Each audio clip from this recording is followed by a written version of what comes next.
but not now.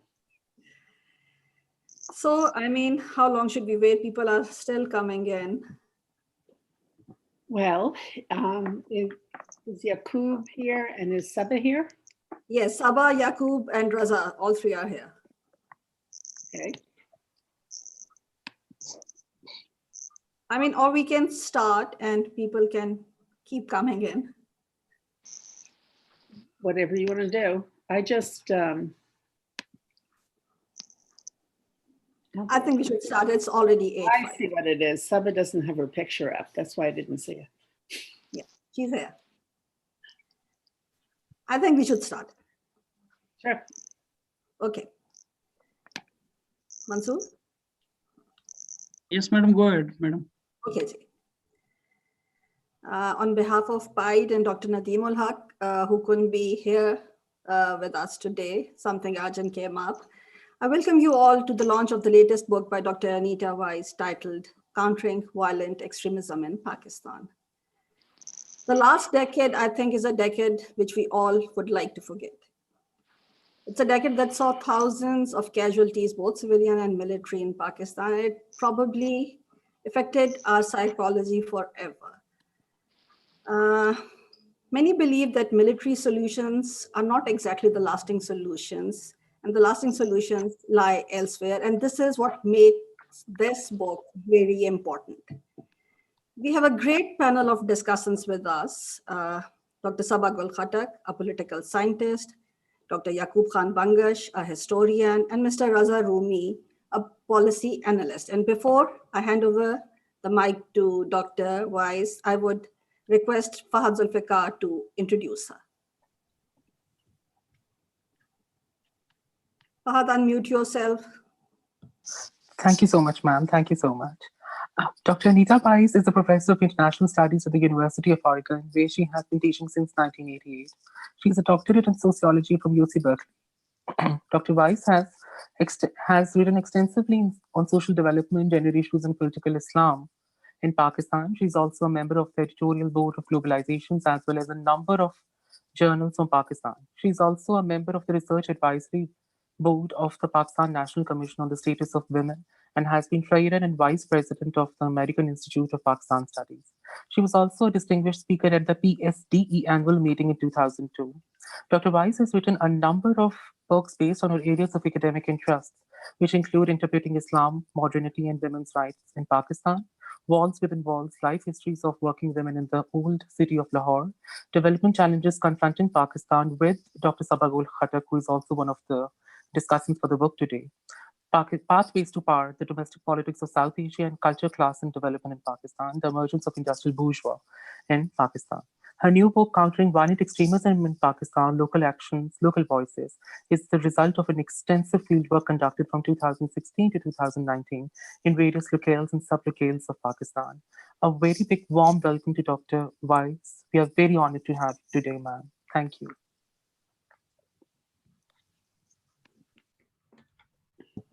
Thank you, Fahad. Dr. Anita, over to you. Well, thank you all. Thank you, Fahad, for inviting me. Thank you, Dore Nayab, for the very sweet introduction. I do want to emphasize the title of the book is not just, the whole title is Countering Violent Extremism in Pakistan, Local Actions, Local Voices. And this is one of the only books that I've written where I knew the title before I actually, got heavily into writing the book, because that was the motivation behind writing this. I knew that the Pakistan that people were writing about was not the Pakistan I knew. I'm a sociologist. Sociologists study societies. We study how societies are transforming, how, what's actually happening within them. And when I would read things about Pakistan, or you talk to people about Pakistan, 40 years ago, when I started doing research in Lahore on the industrial bourgeoisie in Punjab.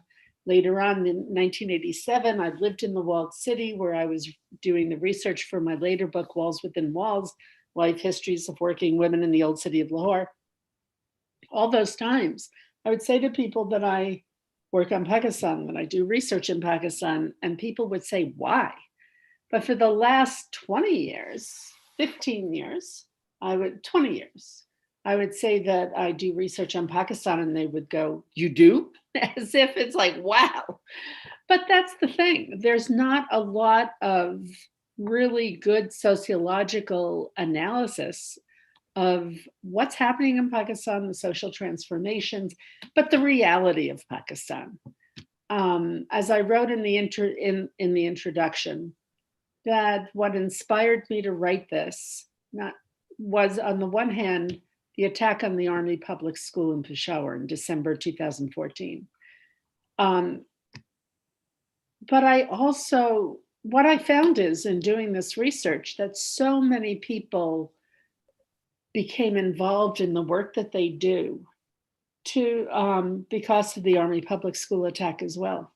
But very importantly, what are they doing? They're trying to reassert, reclaim their society, their culture, their values. When I talk, I don't know if Timur Rahman is here or if he'll be joining us today. Timur Rahman, the political science professor at LUMS, who is the founder of the rock band Lal in Lahore. I went with him to some performances at poor schools where they went, and he said, we're just trying to get, bring happiness back into people's lives. And when I saw these kids at the school standing and dancing and shouting, and like, yeah, this is the Pakistan I know. And the Pakistan that became a very important part of me and has been an important part of me for these last 40 years. So I guess this is by way of introduction. I did not have the various chapters of the book where I've looked at how poetry is being used as a way to counter extremism.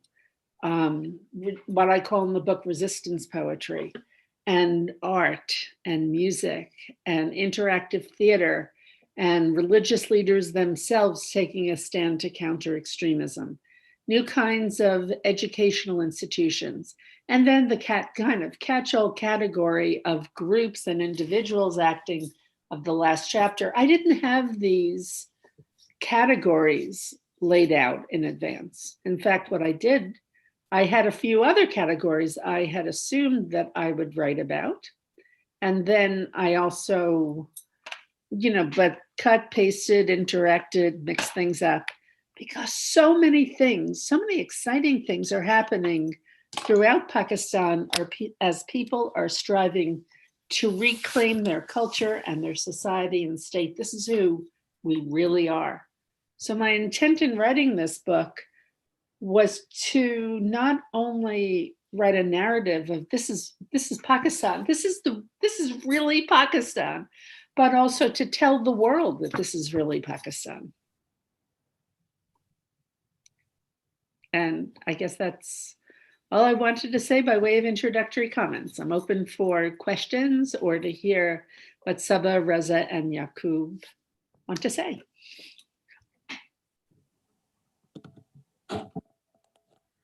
I think we'll start alphabetically. So Raza, we'll start with you. Oh, okay. That's convenient. But anyway, first of all, it's thank you very much to PIDE for organizing this and inviting me to be a discussant. I followed Anita's work, even before I actually met her, and I'd read most of her work. And obviously, there's a whole continuity in her writings and in her research and scholarship. And with regard to this particular book, Professor Weiss has done a remarkable job of something that has not been undertaken by many Pakistani or foreign researchers, which is to say what actually was happening at the societal level. As you mentioned, Dore Nayab, in your introduction about the last decade, and I would say even before. the menace of terrorism, violent extremism, I mean, since the 1980s, and that's what the book locates, post-Afghan jihad, transformations that took place in the both, not just the geopolitical sense, but also how they impacted the very fabric and social and political structures of Pakistan, and how we saw, the decade of 1980s was also the decade when we had this, state-sponsored Islamization and the insertion of jihadist ideas and ideology in the curricula, in the public narratives, in the state narratives. I mean, we were growing up at that time. And so in a way, we are witnesses to that transformation as well. You know, what the Pakistan television was showing at the time, what kind of writers were being promoted, what kind of teleplays were being presented, and all the sort of clerics upon clerics,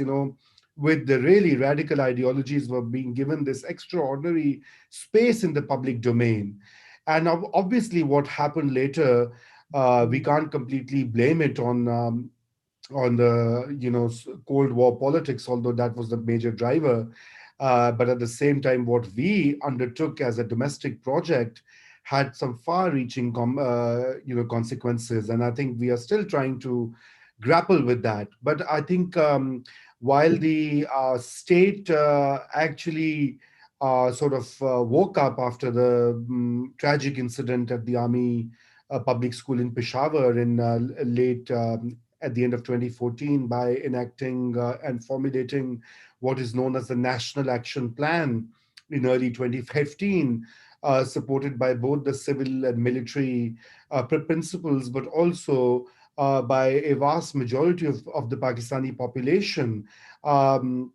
But sadly, there were these 20 points in that National Action Plan, but the most difficult ones have not even been addressed, unfortunately.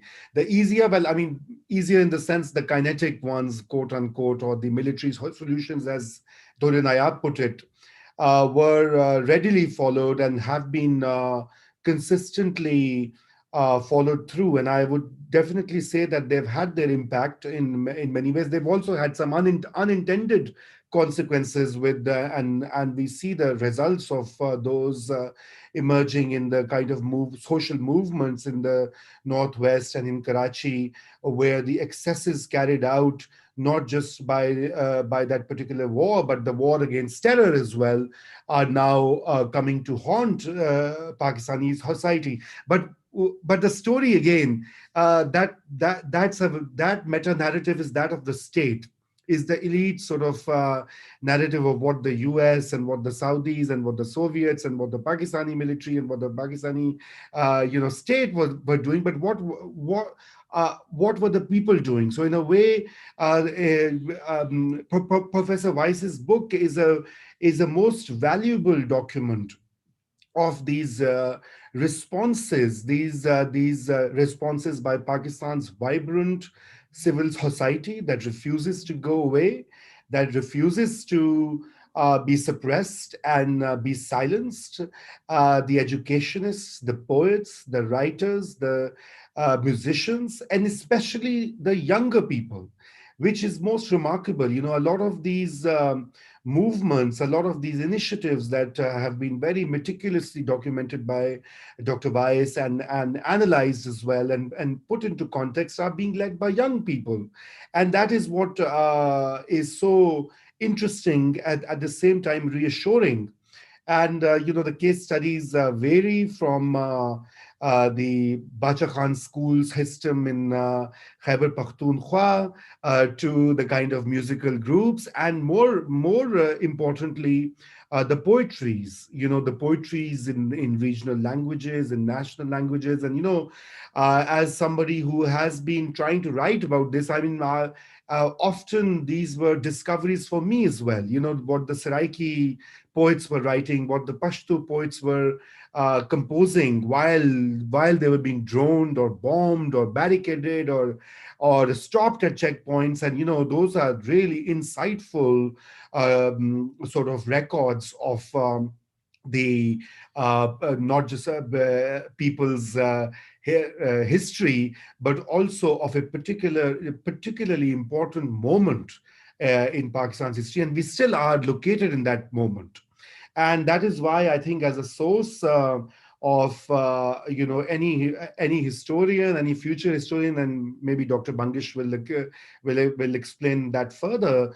These are most valuable sources where we can sort of try both challenge the larger meta-elite narratives of what ails Pakistan or what is the future direction of Pakistan, but also, in a way, it presents for a very different picture of Pakistani society and its diverse, populations and its diverse peoples who, even in these most difficult and trying of times, tried to counter a very distinct state project, of course, supported, aided, financed by foreign forces, but very much a domestic agenda of the ruling classes to engineer a society that would fit into their both domestic and foreign policies. But I think I'll stop here and maybe say a bit more once the other panelists have spoken. Thank you, Raza. Dr. Sabah Khattak.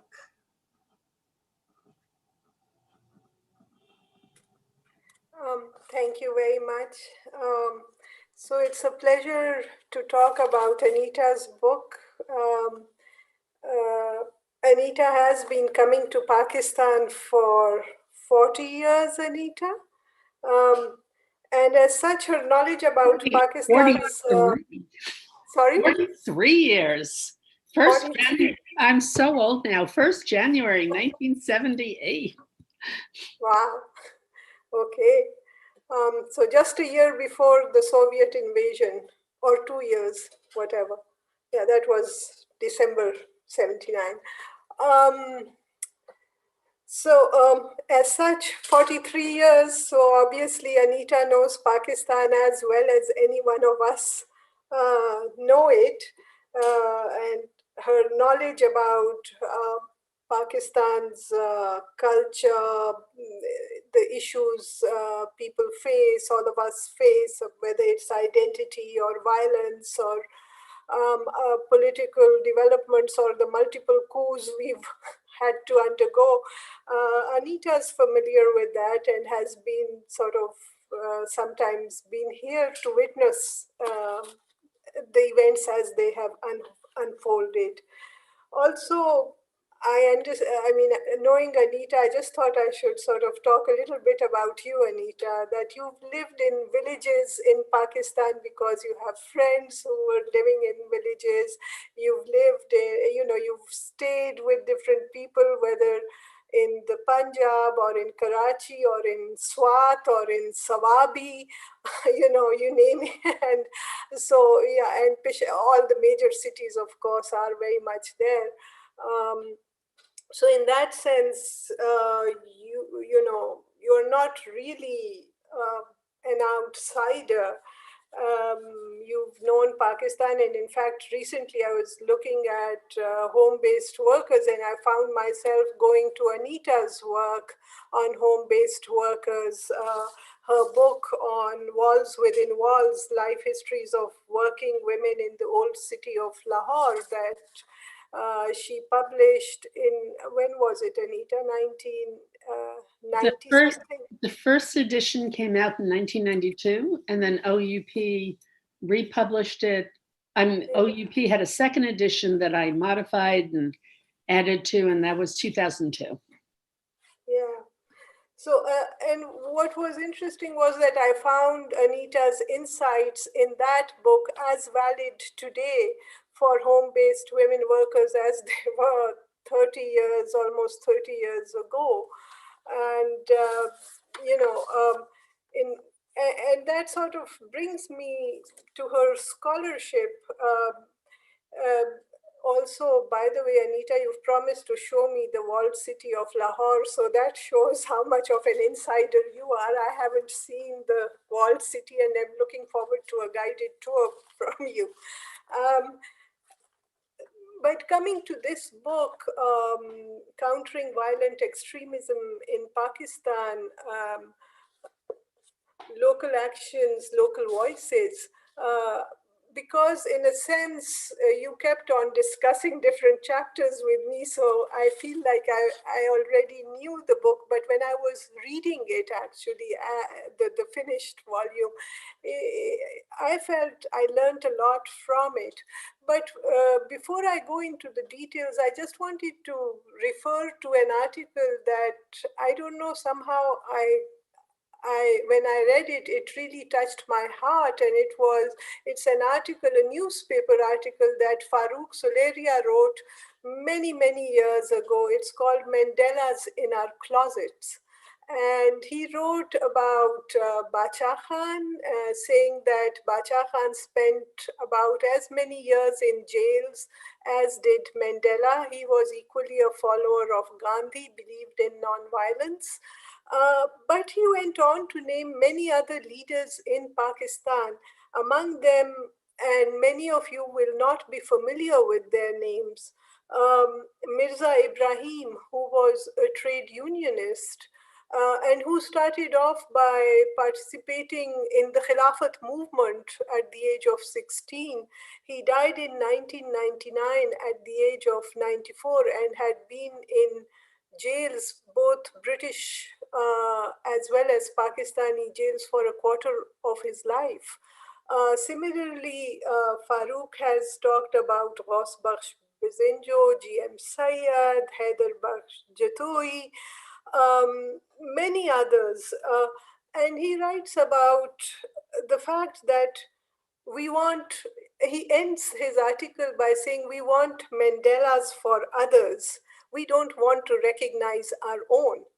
And in a sense, Anita is doing that for the many, many people who she has interviewed, who she has interacted with in this book, where she's highlighting not the usual. I mean, I can take many, many issues with the book by saying, oh, but you are not dealing with how you define violence or what is structural violence and so on and so forth. Anita is basically looking for where hope lies and where the Mandelas that we like to bury, their voices are brought out. And for me, that is the most important contribution of this book. There's much to learn because Anita has touched upon several aspects, whether it's poetry and going into Pashto and Sindhi poetry to highlight resistance poetry, to talk about, one line that she had said, I'm neither Shia nor Sunni, more Sufi poetry. Those are the kinds of nuanced ways of understanding our own selves, our own cultures, that not many people understand or write about, especially in the West. So for me, every time there is something negative that's happening, a bomb blast or something you see, on the cover of, say, Time magazine or some other publication, bearded men with hatred on their faces chanting some slogans. And so this brings out that other side of Pakistan that so few know about. So for me, that is what is at the heart of the book, whether she's writing about music, performance, art, religion itself. And I found that chapter to be particularly helpful, at least for my own understanding, because Anita brings out all the voices. It's not that there's only one type of Maulvis or she talks about not just the Muslims, but also Christians and Hindus and Sikhs. Am I still, okay, only the poster changed. I thought I've lost connection.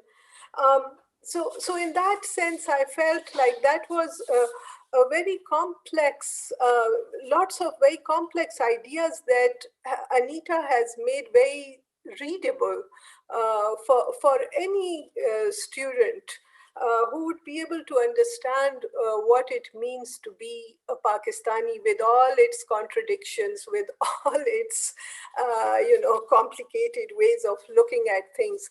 But what is important about this book is that it does away with the dominant discourses and is not necessarily viewing everything through the lens of the dominant discourse. It's going away from that and highlighting an aspect that very few bother to look at. These perspectives may not be very common.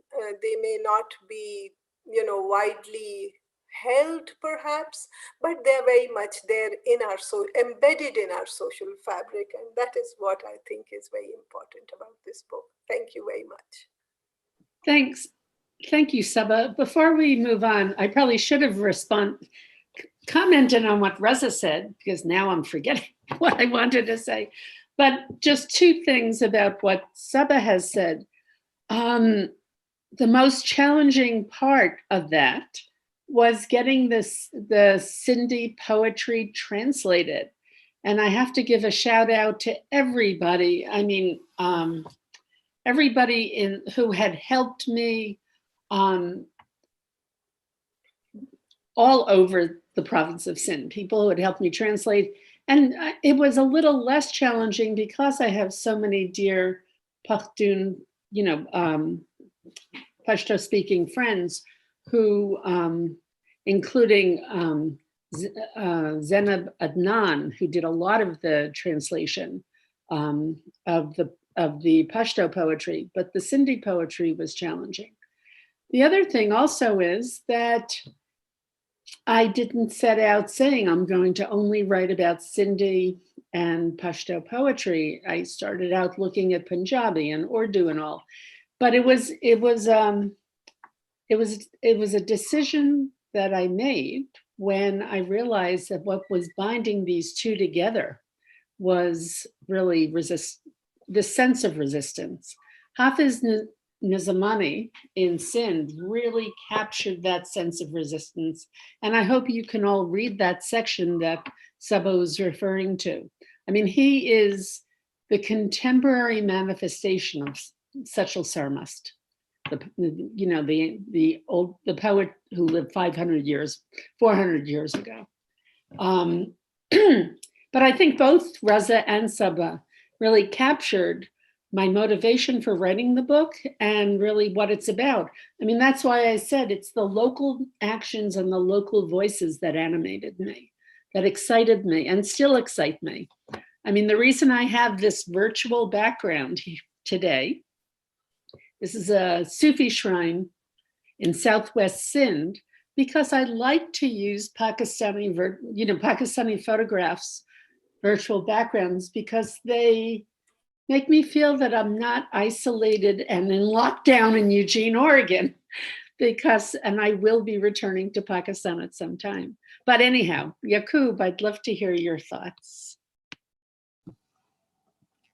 Go ahead, Yaqub. Thank you so much. I'm very happy to be a part of this panel. And I do want to say that of course, as Anita was working on this book, we have had several chats about aspects of this. And in fact, just a couple of weeks ago, we were chatting about it yet again. So a lot of these things, kind of have been coming up through the years. I should say one of the things that I realized as soon as when I read the book for the first time, like altogether, was the fact that it was very honest work. It just didn't say, oh, these are the great hopeful things and everything is going to get better. It identified the pitfalls in it. It identified that there are huge problems in Pakistan. It acknowledged that there were still lots of serious issues remaining. So it wasn't trying to kind of whitewash it or to sideline it and say, well, so many bad things are not really happening, and it's all good, and things are dramatically improving. So I really appreciated the way it was very honest. For example, I can just give the example from the chapter that actually talks on interfaith harmony. It actually begins with a discussion on the attacks on different religious communities in Pakistan. So it doesn't say that these things don't happen. It acknowledges it acknowledges them as a reality, but it also then moves on to talk about where there is hope and where people have actually made immense strides in promoting interfaith harmony. I want to just mention a few kind of specific things in the book, which I found very interesting and which kind of like resonated with me. I should say, as a historian, we usually don't dabble into sociology, and when we read sociology, we don't really always get it. But I think one of the great things that Anita does is she makes it understandable to historians, and actually, in fact, a number of places, like on the book, I have marks and saying, oh, this is what I can quote, and this is what I can use, because it connects the lived reality of the people of Pakistan to its history, to what is happening around them, in a very kind of a powerful and a real manner. And I think that is very important to document, because these things kind of get lost by the wayside. And I think it's also very important, as Raza was actually talking about, that, since the 1980s, there has been resistance to all sorts of things that have been happening in Pakistan. And of course, Anita's previous work has actually talked about that. But it's also very important to document it together, to actually see that this actually is part of this larger movement of resistance, which I really see in a very general sense, very natural to people of South Asia. People of South Asia, I think, have always been, resisting takeover by, outside ideas or ideas that are kind of imposed on them, and they've always resisted against them. And even though the rulers of the day might succeed in at least imposing them, a groundswell of resistance remains and never dies. Just yesterday, I was actually reminded of this when we had a keynote at our Think Fest with Dr. Shireen Abadi and Hina Jilani, and when they were in conversation, there was a moment when Dr. Shireen Abadi was actually narrating how bad the position of women was in Iran, to which Hina actually said, well, it's not that bad in Pakistan. And at some level, it was very interesting to actually say, wow, it is pretty bad, but it's not as bad as Iran. And there was this, there's this great resistance to all the laws that discriminate against women in Pakistan. The Women Action Forum and all these other kinds of forums have really sort of, been at the vanguard of this resistance. So there's always been these things. Yes, we have discriminatory laws against women in Pakistan, but there are women groups that for the last 30, 35, 40 years have been working against it, and are creating coalitions to actually mitigate those effects. And I think a great success is also that all those anti-women laws that we have, the application of a lot of them has been restricted to a large extent. And I think that shows the success of this reaction against these kinds of discriminatory laws. And I think, therefore, in that broader context, Anita's work, I think, is very important, because it actually looks at very interesting case studies, and kind of brings them together for us to see this larger picture, that amidst all this turmoil that at some level keeps on increasing in Pakistan, we have these islands of hope. We have these islands where things are progressing, and progressive ideas still remain, and most importantly that they are from the grassroots, because that's a very important thing. A lot of the times, and of course they come and go throughout the narrative. Yes, there are NGOs involved in all of this. Yes, NGOs kind of promote a certain kind of thinking and agenda, depending on who the donor is and everything. But a lot of what Anita has actually written about are just regular people. They are not funded by an NGO, even a local NGO for that matter, let alone an international one.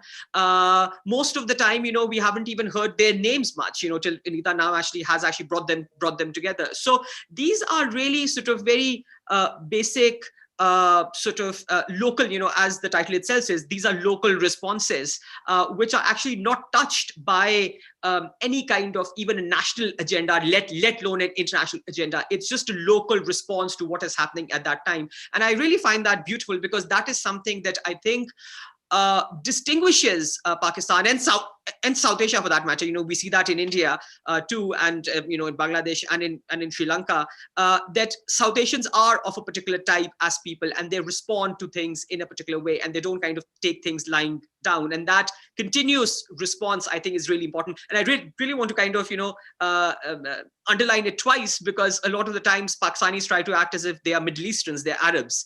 Arabs treat things in a very different manner. We are not Arabs. There is no real Arab connection or Arabic connection for that matter. The best connection we have east is Iran, and that's about it. It doesn't go really beyond that. So I think one must be very proud of our South Asian heritage and the way we actually really think about it. I just wanted to give a couple of examples, which again, resonated with me quite a bit. The first that I just want to read really quickly is the poetry that Anita kind of puts in, very well translated from Pashto and then also from Sindhi. At least from the Pashto side, I could understand bits from the originals also. But it's very interesting where, again, these are local Pakhtuns, men and women, that she's talking about, who are reacting to the kinds of things that are just happening around them. So let me just read from this person who read this poem in Saidu Sharif in Swat in 2011. And this is very interesting because it's kind of a dialogue between the poet and the people who are listening to him. So it's not just a one-way thing where the poet is actually just sort of talking about himself. It's actually gets a reaction, which is this really heartfelt, real reaction, and present at that time. So it says, so the poem is Ehtijaj, protest. I'm in search of a doctor for the political and spiritual diseases of the nation. Where are the youth who can sacrifice for their nations? Your funerals have been exploded? And then the audience says yes. Have your mosques been exploded? And then again, the audience says yes. Your religion and your business were damaged and exploded? Did you protest? They say no. How you can speak the truth? This is the reason for the explosion and destruction. So at some level, very simple, but at some level, very profound, that this actually just captures, what it actually means and, what it actually, how do people see it? And this is right at the beginning, at the time when Swat had just been liberated from Taliban control. And it's interesting, like it goes on with,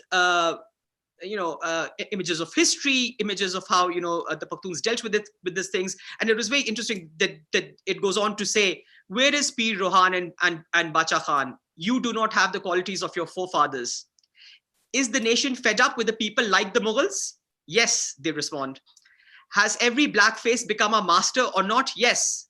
Are the blue-eyed, meaning the British, ruling over us or not? No. Did you protest? No. Where is Fakir Mastan, shot repeatedly by the British in Malakand? You do not have the qualities of your forefathers. So what this poetry actually does is it kind of, brings together history, but also speaks very powerfully to the local feeling at that time. And then, of course, after that, the very powerful poetry was of Hasina Gul of Mardan, which by the end of it, she also gets an award. And just want to read a couple of lines from her poetry. I will not tolerate any wrongful power. I cannot call something that is wrong right. But when I look around me, all these oppressive walls, all these suppressive shackles, my lips are sealed and they have been deafened, and they have deafened my ears.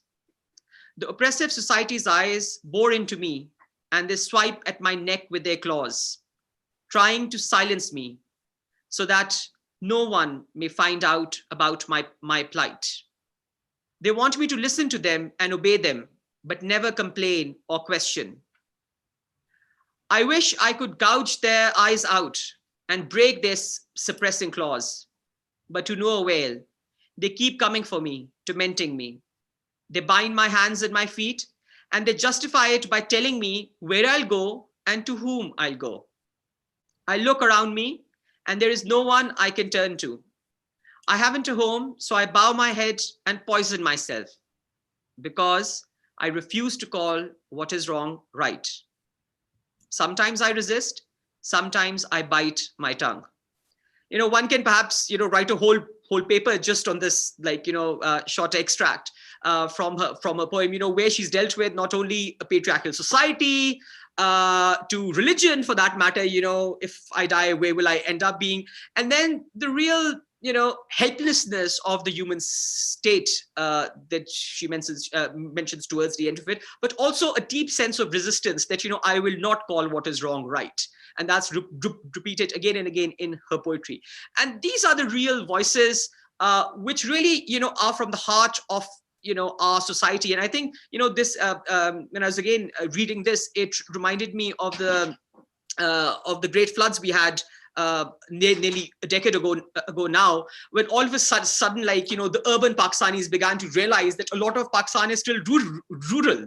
They had forgotten that, we do have, millions and millions of people that actually live in the rural societies, which is actually very different from the way we deal with in urban lands, and especially in elite urban societies.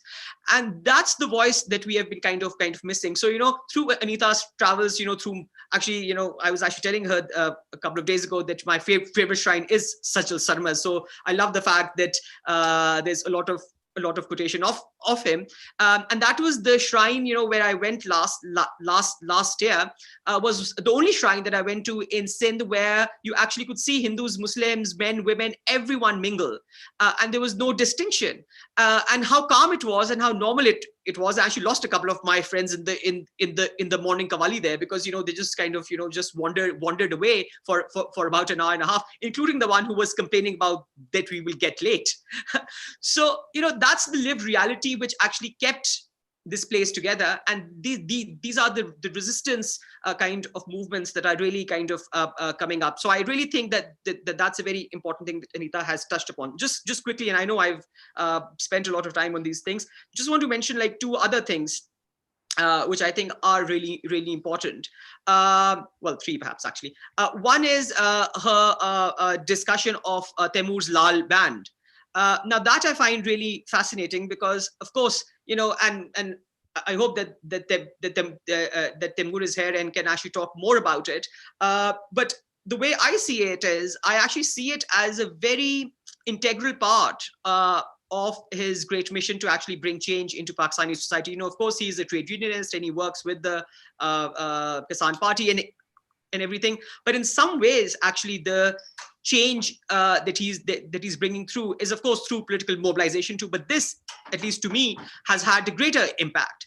And the reason why I say that is that he has taken the Lal Band to schools. And the most wonderful thing, which again you also capture, is to public schools, where they don't have this opportunity to engage with any band.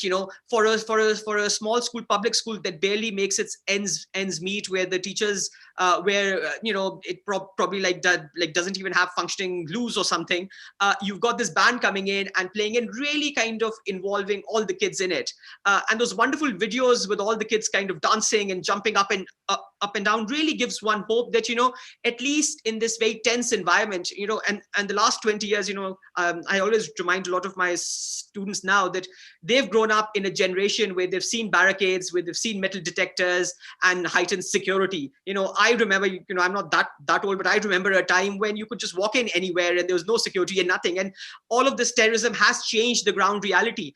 And to just see the joy on these little kids' faces when Taimur sings and brings them in to the whole thing, that actually, even if that is just a moment, a lot of the times, a lot of people do ask, well, is it lasting? Well, even if it's not, even if it's that 2 hours of happiness in a very miserable society, that's probably really, really good. If there can be a smile on a child's face for about 2 hours that day, that's good enough. I don't even want it to go beyond that. Fine. Even if that's the case, that is enough. And, Taimur has told me several times that, at times he actually gets a fracture on his hand or something, but he keeps playing because that energy that these kids give him the ability to actually go on and on. And I think that's a very kind of a significant thing. The other thing that I wanted to mention, which again fascinated me because I didn't know much about them, was Anita's discussion of the Zoya schools. That was really fascinating because that was a real good focus on science teaching and really grounded science teaching in the environment that they were in. I'd heard the name, but I didn't know much about it. But I was quite fascinated to learn their methodology, the way they actually did that, and the way they were actually very much embedded in their local society and the local culture that they actually operate in. And that was really, again, very heartening and fascinating to read that, you know, these kinds of schools are actually doing such great work in societies which, where a lot of these kids have fallen by the wayside. And in a country like Pakistan, where science and technology is kind of the buzzword, but no one really wants to tackle it in a proper manner. And this again, you know, kind of reminded me of this conversation we had a few days ago with Professor Nargis Mawalwala, the Dean of Science at MIT. And Professor Pervez Khudboy actually asked her that, you know, what do you want to say to the girls of Pakistan? And she said, well, you know, I'm sure that there are thousands of Nargis Mawalwalas there. The question is opportunity. The question is opportunity, and the question is openness to science. As a society, we are still not open to science. We still think that science isn't really real, you know, gadi pani pe chal sakti hai and all those other kinds of things. So openness to science and opportunity for girls to achieve in science, you know, these are the two things that she identified. Yaqub, sorry to interrupt you. Raza has to leave in 5 minutes. I'll come back to you. I just want to give him a chance before he leaves. This actually was my last point. So yeah, My apologies. I think several examples, but that was my last point in saying that it's a fascinating work, and I hope that everyone here buys a copy and reads it. And I didn't know Reza had to leave soon, but I just want to say I'm really humbled by the fact that Reza, Saba, and Yaqub really understood the point behind the book. And thank you so much. I was going to say this at the very end, but Reza won't be here. Thank you for your amazing comments and for participating in this. So Reza, over to you. Thank you, Anita. And no, Yaqub was so eloquent that obviously I was also, and he said many things that I wanted to sort of follow up, particularly on that poem that he decoded and unpacked for us.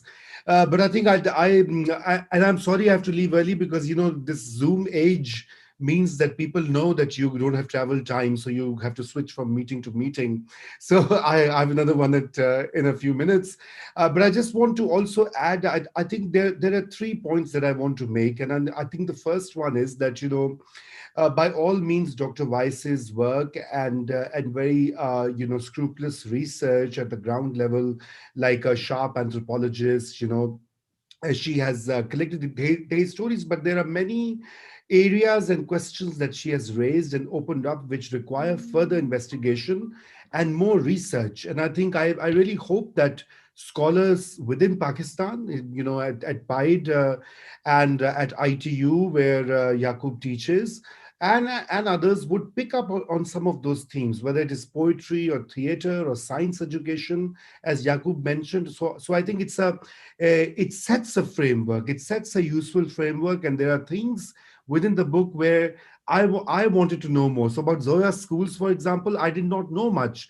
I mean, Anita mentioned them, but I read through that and I wanted to learn more about where these girls are, where have they landed? What are they? Did they get further opportunities in life, as Yaqub mentioned? So I think that was the first point. I think the second important point was also the review of theater movements. And I think, as Yaqub mentioned, our South Asian heritage and the way South Asian resistance. So a very interesting, anecdote, not really an anecdote, but in 1857's War of Independence, which was a major rebellion against the colonial power in India of the 19th century. So a lot of information was relayed by local street theater groups, the Nautanki groups. And that's why, so how would people know about where the quote unquote mutiny was taking place, or where the Indians had sort of, geared up arms and were up in arms against the British rule. And so that was one of the biggest, the first thing I think that the British government did was to actually legislate that you could not perform without the permission of the deputy commissioner or the local magistrate. And those rules still exist in India and Pakistan. And, I mean, as what's happening in India, what we've seen in Pakistan earlier, that kind of suppression of dissent and of local expression is still very much in vogue. While Dr. Weiss, documents all of that, we have a long way to enable the flourishing of these local diverse voices. And the Mandelas, as Sabah mentioned, that many of these Mandelas remain sort of on chains or gagged or FIR'd or whatever. So I think that's the other.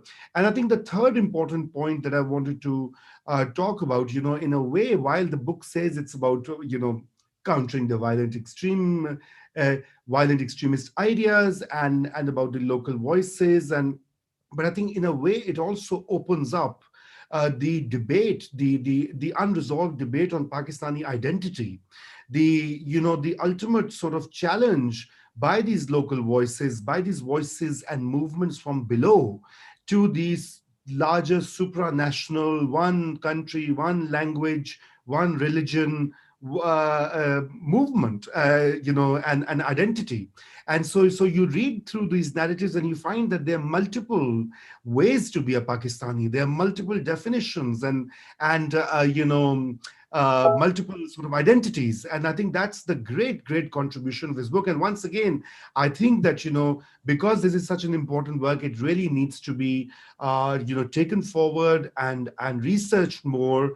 And I hope that Dr. Weiss, your book also gets translated in Urdu and regional languages, because that is also something that we need to sort of, circulate and disseminate, because then it's also read, and thank God it's written in a very accessible style, and kind of avoids the usual academic cliches and language which nobody understands except the Dr. Bangish and his cohorts and and Dr. Sabah Khattak. So the thing is, these are stories of the people, should go to the people and should be accessible. And I think that's the key point I wanted to make. And finally, I think what is also a very important part of this book, which I think which Dr. Sabah Khattak mentioned, was the chapter on religion and how, within the, defying the monolithic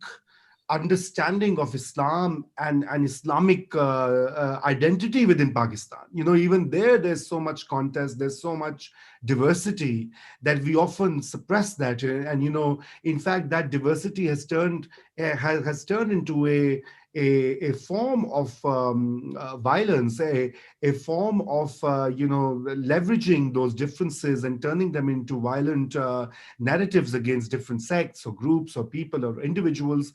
And I think that is a chapter that I learned a lot from that. And I think, I hope that others sort of pick up and take it further.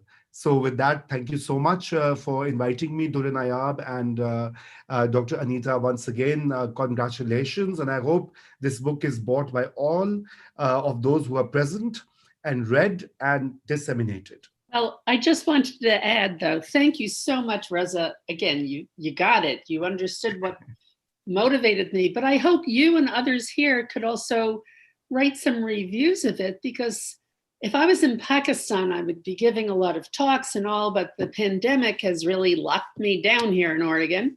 The reason I went with Oxford University Press, and it's in paperback, it's it's 1,000 rupees for a book, which is, this I negotiated hard for, but because I want it to be widely read in Pakistan. So anything that anybody here can do to just get people, whether you like the book or not, get people to read the book, I would really appreciate that.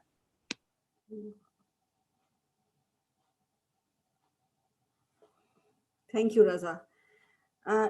Dr. Sabah, would you like to say something, or we can go to the floor now and come back to you after that? Please go ahead. Give others a chance to ask or comment. Please go. Okay. Maliha Sattar, I can see your hand raised. Maliha, go on. Hello everyone, I hope all of you are doing well. It's so good to see some of you here. Dr. Nayab, this is probably first time I'm seeing your video on, right? So yes, it's good to see you here, Fahad and others also. I've been reading about this book, and I think it is definitely, I will give it a read because we have been learning about other voices of hopes that are somehow present here. But there are few things that I want to ask, and I would like Dr. Anita's views on that. First of all, I think that what you have talked about, or what I've learned so far, these are all the individual led efforts, right? Or these are the efforts that are being made by the civil society organizations mainly. How does that actually helps in an atmosphere where the state has been furthering certain sort of violent groups, you know? Especially you mentioned some of the Sufi poetry here. I know growing up in a household that actually was influenced highly by the Sufi thoughts, and we never knew about the different sects until I went into the university. So my father would often say that since you are in a university, you are asking about these stupid things which never mattered, right? So I think that is something that happened, and we would always learn that, you know, bandir dhade, masjid dhade jo kuch dhenda, you know, which means ke destroy the mosque, destroy the temple, destroy whatever you may please. Do not break the human hearts because God resides there, right? But now this very Sufi thought, this has been taken over by the group of people who are turning out to be extremists. You know, I'm thinking about Salman Taseer's murder. It was a group which actually sort of supported the murderer, was also an ardent supporter of the Sufi thought. So what do we do about that? And besides, also I've also been thinking about it, this securitization of the minds that has happened. You know, you watch something on the TV, it's an ordinary drama. You see, okay, the police is here, and you realize they're not going to help. They're further going to, you know, create problem for the person who needs the help. What do you do with that? You know, this is an ordinary person's idea about living in this state. And then also, you know, I also think that Reza Rumi has already talked about it, that it's very important that we also translate these works in Urdu and talk about this work in the regional languages, because, you know, it's not that the sort of a work that you're talking about is not being done in Urdu, but I think the discussions are not happening in the local languages, and which I think is very problematic, because you talk to the friends, there are sort of echo chambers where we're living, we're all very pluralistic, but when it comes to talking about the issues that are happening in the ground, we don't talk about it. We don't talk about it in Urdu. I think we've lost Malia's oral feed, but and perhaps she'll come back. But let me just comment on the first question that she asked, because it's really important. When I started off doing this research, I was not sure what I was going to do. And, you know, as a sociologist, I mean, most of my work is political sociology. I did a lot of political analysis. This book is very different. I decided that I was not going to let all the different political antagonisms and the questions of the role of the state and everything, I wasn't going to let it stop my conducting this research. I mean, it almost immobilized me at first. People would say to me, and it was really good that people said this, how could you write this without talking about where the violence has stemmed from, where the terrorism emerges from? And I decided, you know what? Everybody writes about that, but we can't, I mean, we have guesses, we have thoughts, but, you know, Salim Shahzad was killed trying to get to the bottom of it. But I decided that that's not the work that I was doing here, that I was really trying to capture capture local voices. And I was really going to try to understand what these local actions are. And I really tried to look at those people and activities that are not funded by external donors.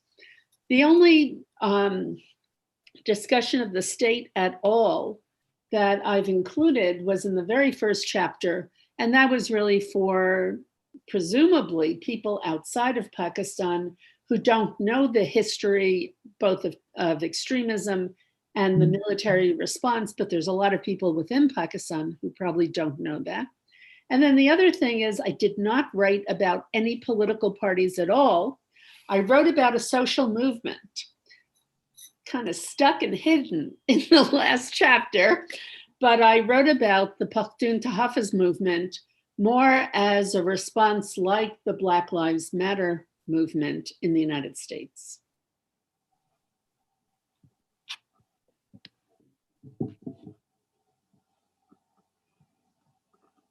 Anita, you have muted yourself. Oh, I was done. That's why I thought we'd go on to the next question. And I'm sorry that it seems we've lost her because Yeah, great comment. I think you got her question anyway. Idris, you have your hand raised. Idris Khwaja. Yeah. So, Anita, I was just coming to what you have alluded just now in response to the previous question, that what if the terrorism resides in those areas where this message of Sufism and poetry cannot get through? The drivers of terrorism are inherent in poverty, and the Fata areas and the South Punjab, etc., where this message cannot get through. So how can this be used to counter terrorism? Especially if there is illiteracy as well, and the financing is one of the driver of terrorism. Then how do you use it? It's an interesting question, Idris, because I mean, that's why please do read the chapter on the schools, the education. I give a backdrop of education in Pakistan, challenges over primary education. But then I talk explicitly about the Bacha Khan schools and the Zoya schools. I have done, in the course of the research that I've done in Pakistan, I've done a lot of, I have gone to many, many schools all over the country, universities as well as primary, secondary schools. But I have gotten such different answers to questions from students in these two school systems than elsewhere, because what's unique about them, and I would really like to expand this. I could just see myself walking into villages that are trying different kinds of experimental schools and all. But what they've done, I asked young men, at a few different Bacha Khan schools all over Khyber Pakhtunkhwa, I asked young men and young women in grades 10, by that point, they can actually understand my question and answer it. And I said, what would you do if your brother, cousin, your friend decides, I just can't take it anymore. I'm going to go off and join the Taliban. What I had expected when I've asked similar questions to kids in schools in Lahore and in Sargodha and other parts of Pakistan, what I had expected for them was to say, take care of yourself, think of your family, stay in contact with your family, all these things. But the kids at the Bacha Khan schools said, no, I would tell them this is not how we build a better society. This is, we all need to try to build a better world together. And I heard that also at the Zoya schools. The Zoya schools have been very successful with STEM subjects, science, technology, and math and all. But they also teach peace. That's the thing. All you have to do is inject a sense of what both school systems have done. inject a sense that you're a member of the larger society. Where do you fit in? So we could say poverty is a driver of terrorism and extremism. We can say a lot of things. But what I found in the course of doing the research for this book is that it's complicated. And there are a lot of things that the society itself is doing to raise an awareness. I mean, places like these schools and others who I've written about, to raise an awareness of who you are as a social member and to make a positive contribution to society despite other things that are happening. We have a trope that money comes in to support terrorism and extremism. It really is now, it's become a trope. There's so much more that we can do, or that is, this book is not saying what should be done. This book is simply documenting what is happening. And there's so much that is happening where people are taking a stand and saying, wait a minute, I want my culture back. I want my society back. And to me, one of the people who exemplifies this is the musician in Jamshoro, Sef Samejo. Sef's the only person to appear in 2 different chapters of the book. He's in the poetry chapter and he's also in the music chapter, because his idea, I mean, he sees his music as being influenced the most by Shah Latif. And it, grounded, connected to the land, but it's also not prescriptive. It's just a celebration of Sindhi culture and society, which is a part of the cacophony of voices making, and I think it was Yaqub or Reza who pointed this out, the cacophony of differences that make up Pakistan. I hope that answered your. Wafa P, you can ask your question, please. Hello, everyone. Hi, Dr. Anita. My question is, from research point of view, because these initiatives were taken in different parts of the Pakistan, apart from the motivation to counter the violence and extremism with these cultural initiatives, did you find any similarities between these individuals in their attitude or in their strategy to implement their work? Thank you. Thank you, Wafa. Thanks for coming from Scotland and for your comments. I guess if I was to capture one similarity in attitude was the fact that they really want their culture. I don't want to say culture back, because in some cases it had never been lost, but they really wanted to affirm, social culture, that this is who we are. We're not, and most were not saying that they were responding to a lot of negativity, but there definitely is a sense that they felt that there was a chipping away of their society, with all this violence and extremism, like what Idris had pointed out before. But I think that the one similarity was, this is who we are, and we want to manifest it. One of the NGOs that so impressed me, unbelievably impressed me, was Biswa, the Batai Social Watch Advocacy outside of Khairpur, about how they went into different villages and they just sat down with people and said, you're killing each other out of enmity. Why don't we sit down together and try to come up with solutions on how we can build and build together and get out of this extremism? And then I went with them later on and saw that this one village where they had been collaborating with local people had raised money to purchase an ambulance.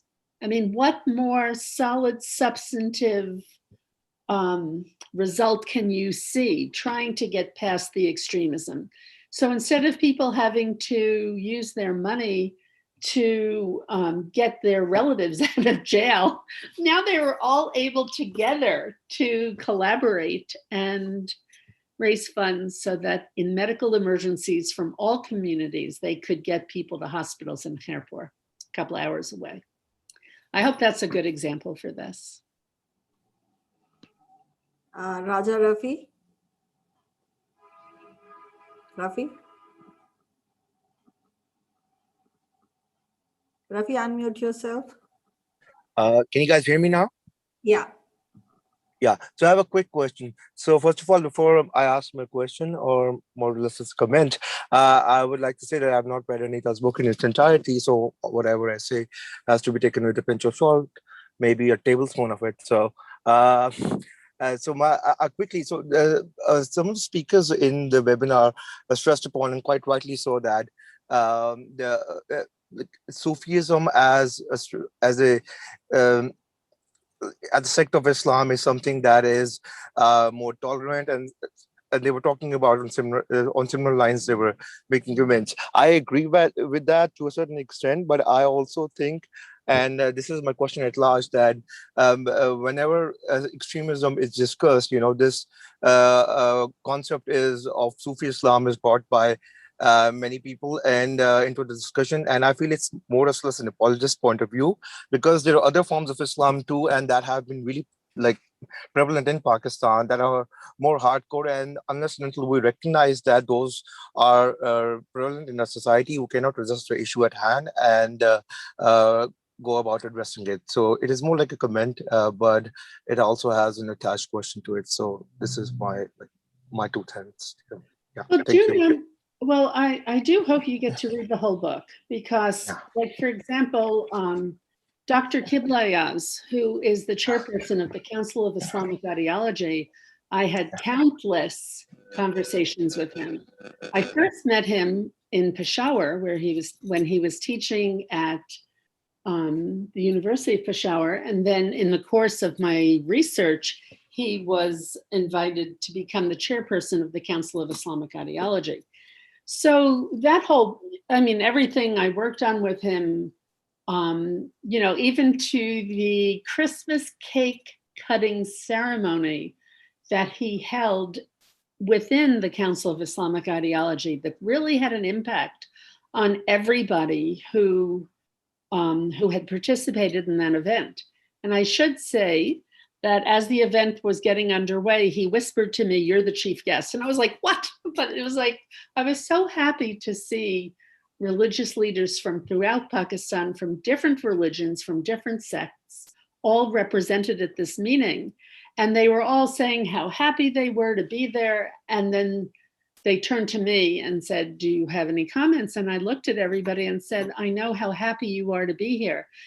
I hope that you can take this message of unity back to your congregations and can build on it there."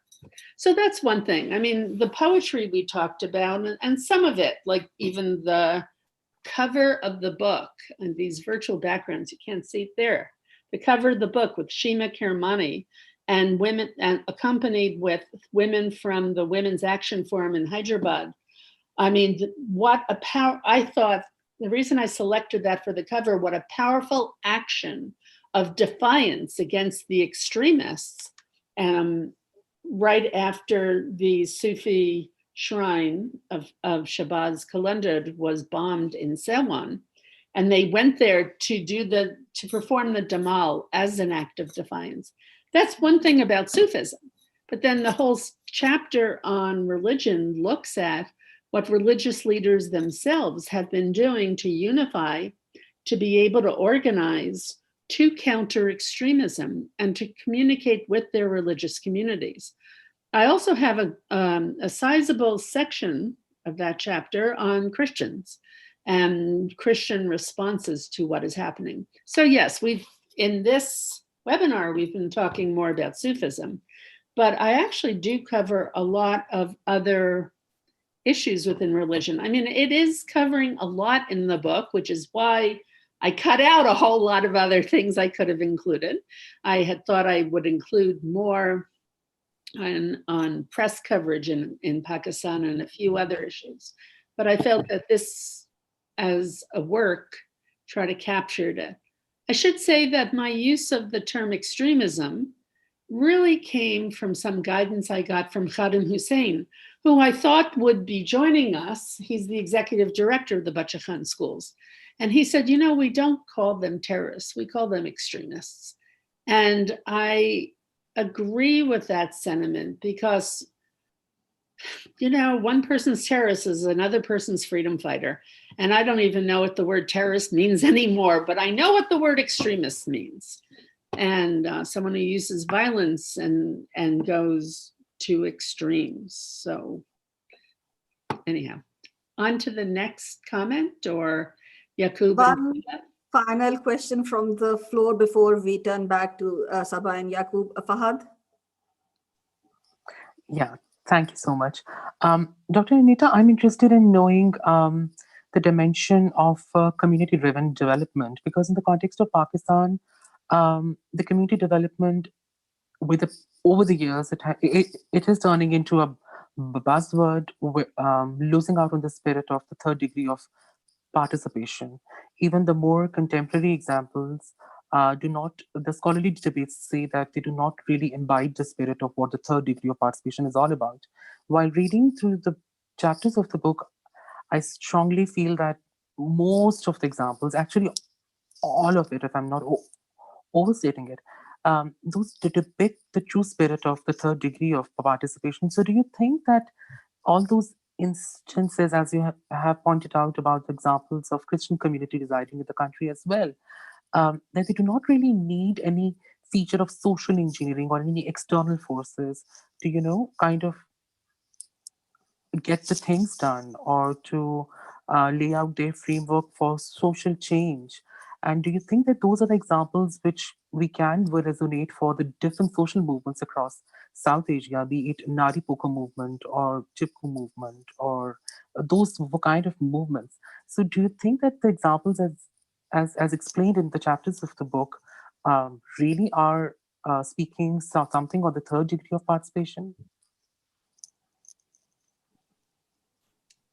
That's a really good question, Fahad. And I want to mention that I really shied away from being prescriptive or to say this is something others can emulate. I mean, of course, at the bottom, the very bottom, they can emulate these things, but some of the, it was the wide variety of different kinds of, I didn't emphasize on social movements that sociologists often do. I included some social movements like, as I mentioned before, Biswa and Huendo Kor in Khyber Pakhtunkhwa, and a few others, and to what their activities have actually been. I'm not sure to what there's so much more that could be written about social movements in Pakistan and implications for social movements elsewhere. But I actually don't think that any other place has sort of had to throw off the shackles of fear and in some cases, like in parts of Sindh, parts of Khyber Pakhtunkhwa, parts of southern Punjab, that they've had to throw off, fear and desperation that has really prompted the emergence of these movements. So I can't say if they're applicable elsewhere, but I do want to tell everybody, I'm so glad my son, if you see a golfer in these pictures, my son used one of his, I'm glad my son has joined us, who I thank profusely at the very beginning of the book. So I'm glad he's here. And my sister's also here.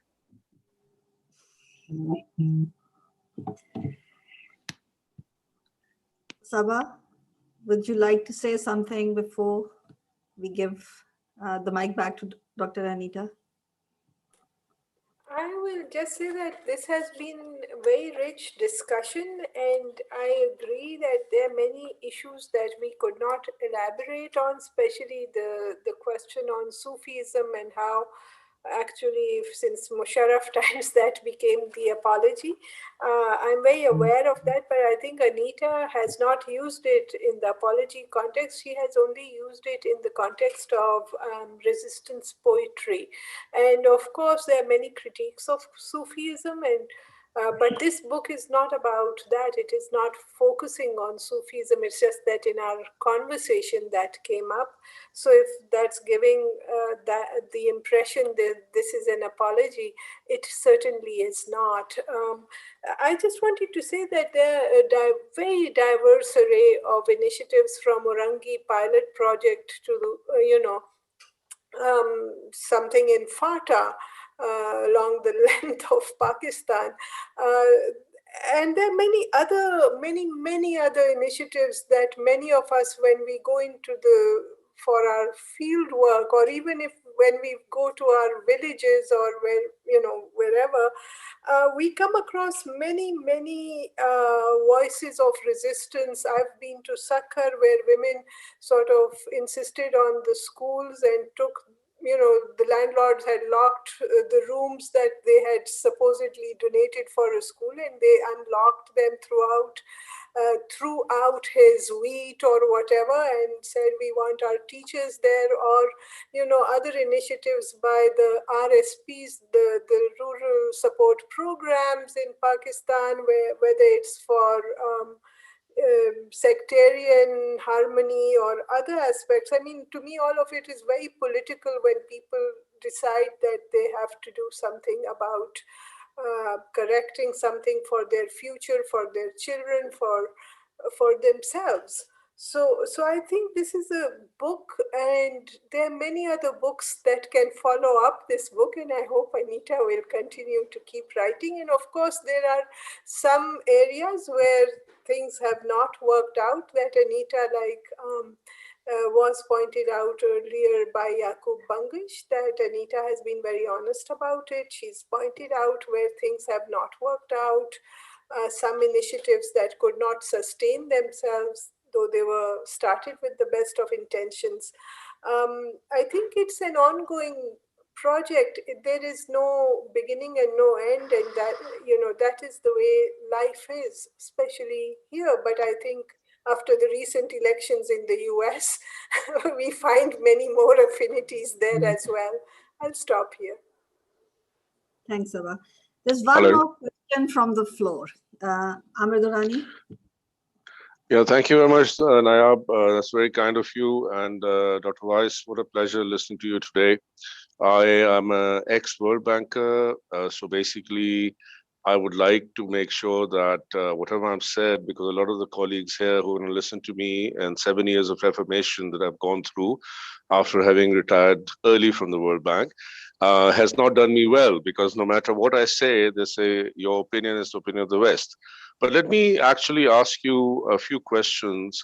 And I have two basic questions. The first one is, in terms of social movements, what you call social movements, and I have to echo Saba on this, that social movements per se, Pakistan for me, and if somebody mentioned OPP or Orangi Pilot Project, somebody mentioned something I think Shoaib Sultan's mentioned was not done. But to be very honest, as World Banker working in almost 38 countries, I have begun to realize, and that I failed in Africa doing social movement and social mobilization. Orangi, Pakistan and India, and maybe some parts of Bangladesh are unique in how communities get together. And I think the reason communities get together, and I think you alluded to that, are primarily because these are socially diversified communities. You can find one Hindu lender in the middle of nowhere, surrounded by a plethora of Muslim believers, but the traditions and the governance structures that override them over time have been different. So the community feels it necessary that since their basic needs are not being fulfilled, they rise, right? So to me, social movements in Pakistan have to be made distinct, which I would like to ask you a question. Did you find that, number one, there are cause-based social movements, then there are generic social movements. Generic social movements to me are that do deliver on causes, but these are basic human causes, the right to have a voice, the right to govern themselves, etc., right? So I think that first of this is that I think we need to distinguish between them. And as Sabah very rightly said, I think your book, and may God give you more life, we all want to partner with you on your next book and make sure that, you know, we write about the richness of why the Indus civilization comes together the way it does, because it is really something very touching, something I found in Hungary, across the Danube, because I don't know, I always, at the Platte River Valley and the Indus have had a long diatribe. I married into somebody from Platte River Valley, so I know that, you know, this is something, so I think there's a simile. Second question for you is that, don't you think that ethically, this is like, you know, I had a professor back in the 80s. I'm a UT Austin Longhorn, sorry, Texas, a very secessionist state, but somehow I fitted very well as a Pashtun in that state. And one of the things that I came back understanding is that funding matters. You know, if you look at pharmas right now, pharmaceutical industry in the world right now, it is unethical. It's probably the most corrupt industry, that they can actually do things just because money makes the mayor go. It does influence opinions. So to make this kind of research that you're doing and sort of totally ethical, which it will never be, because I'm not talking about good enough.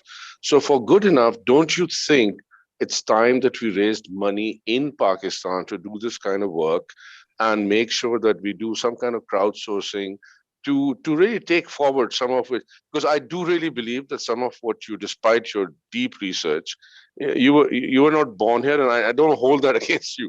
But I think that, you know, you need to really differentiate between, as you say, you have taken some very provocative lines. And I think that Basra, the example you gave, etc., do you know that it was actually, and I didn't say that, I mean, it's challenged, you know, people don't like being challenged. So the movement has to come from the community, the social movements that you talk about. So I could say more, but Nayab, thank you for letting me ask my question. Thank you. Okay, there's a lot there that I would need to unpack, and I know people are probably getting tired now, but let me say a couple of things. I think you might not have been with us at the very beginning. I've been coming to Pakistan for 43 years. So yeah, I wasn't born here, but agar Lahore nahi dekha, phir paida nahi hua. So I was reborn in Lahore, 1st January 1978. For my son who doesn't know Urdu, it means if you haven't seen Lahore, you haven't been born. So number one, but I was looking, the social movements I wrote about were ones that were formed indigenously, were ones that came about locally. I did not look at social movements that came about because of foreign funding, foreign interference. I mean, US aid has gotten involved in a lot of different things. Now, I did look at organizations like the Rang de Karachi, you know, but it started out, and I interviewed a lot of people involved in that art movement in Karachi. Started out with these artists from the Indus school getting up at 2 o'clock in the morning, going out, putting whitewash on the walls that had hate language, and then quickly putting up stencils on the walls of flowers and love and hearts and things like that.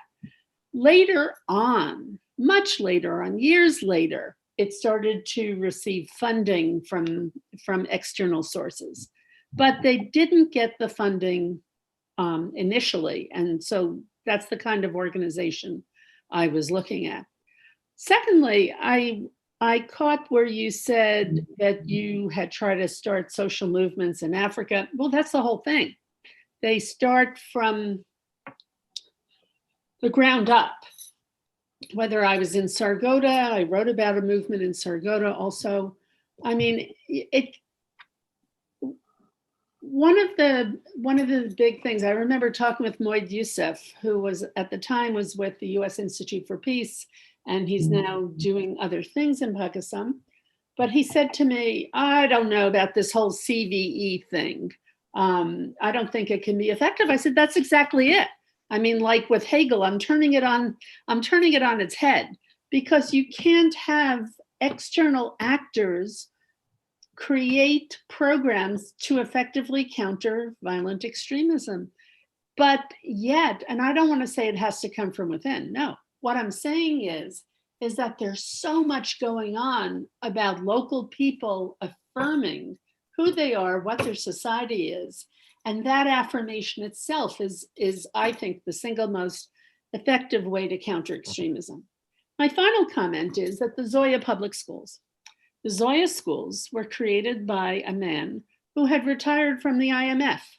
He felt that, his daughter, unfortunately, his daughter named Zoya, she was a doctoral student at Yale in the US, contracted a brain tumor and unfortunately passed away. And he decided that all that he had done with the IMF gave him the resources that he could actually help to create these Zoya schools. Is it a social movement? Not really. It's an educational movement. Has he enlisted a lot of other people in Southern Punjab to try to advocate for it? Well, yeah, they're supportive of it, but it's a school system that he put up, but a school system that's teaching values of peace, diversity, and tolerance to their children, very poor children who really have to walk to these schools, but teaching them this about social values, local social values, while also delivering a high quality education.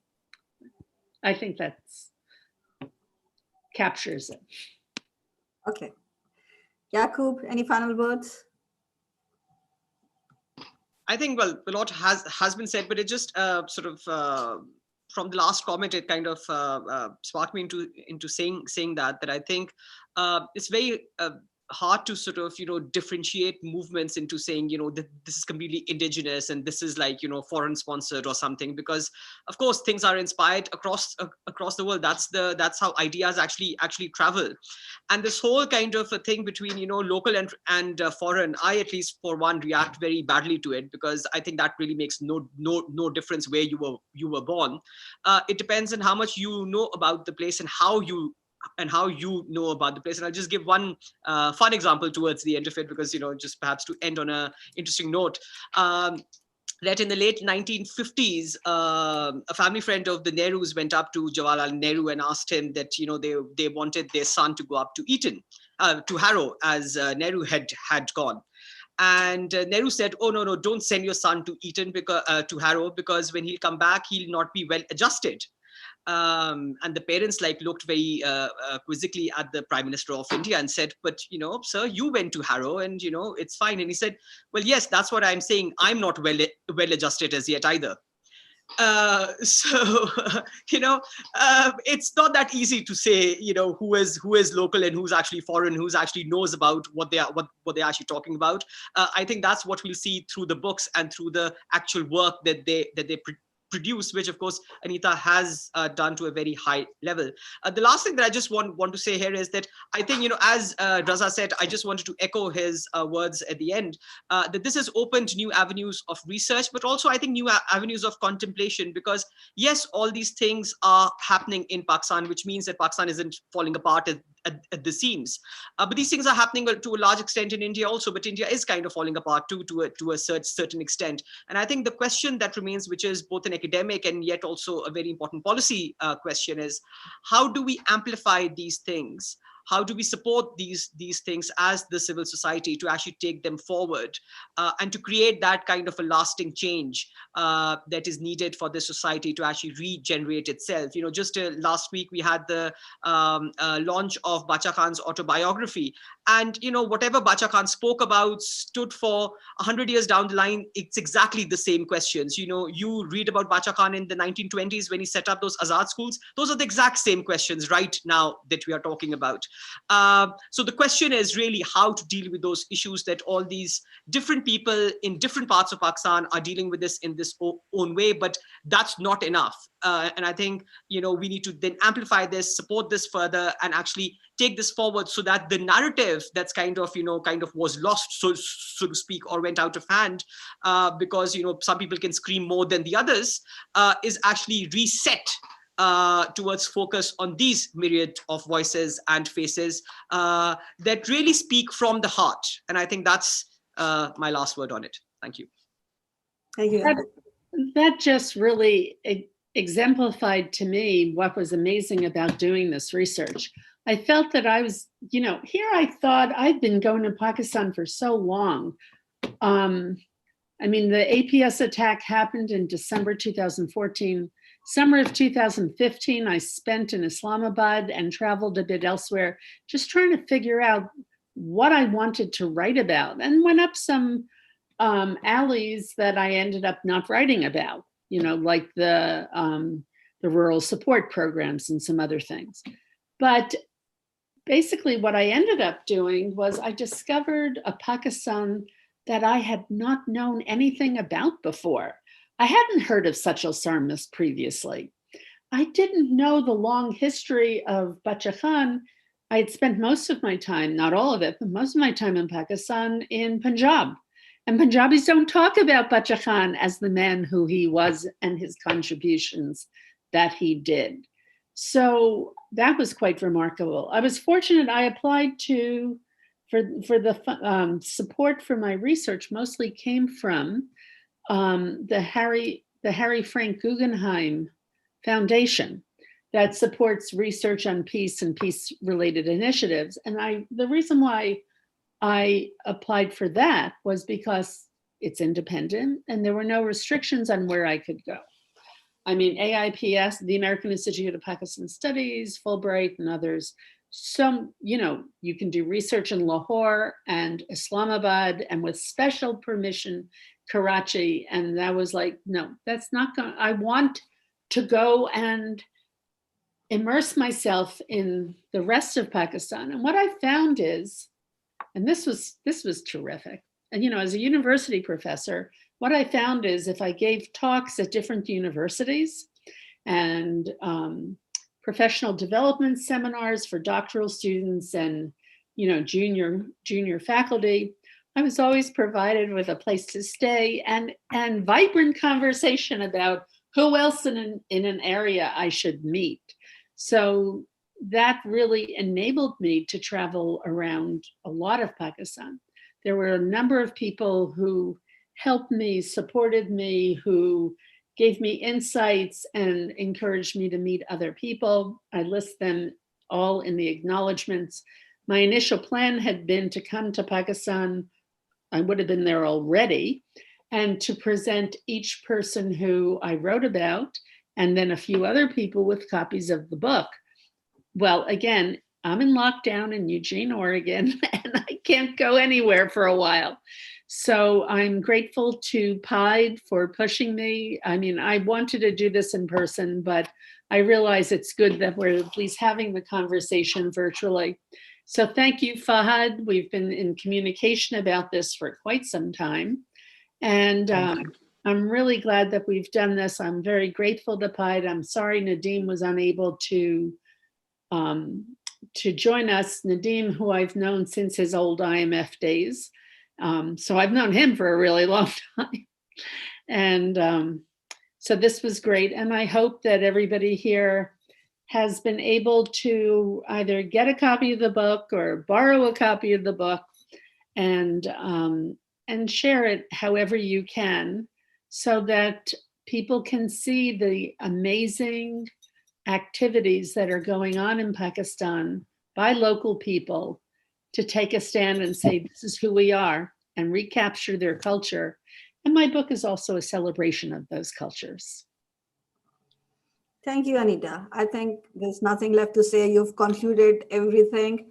So thank you very much. Thank you, the discussants and all the participants. And hopefully we'll have you back at Pied once this pandemic is over. Thank you, everyone. And one last thank you to Saba and Yaqub for staying here so long and for all that you contributed. Almost 9:45 now. Thank you, everyone. Good night. Khadafis.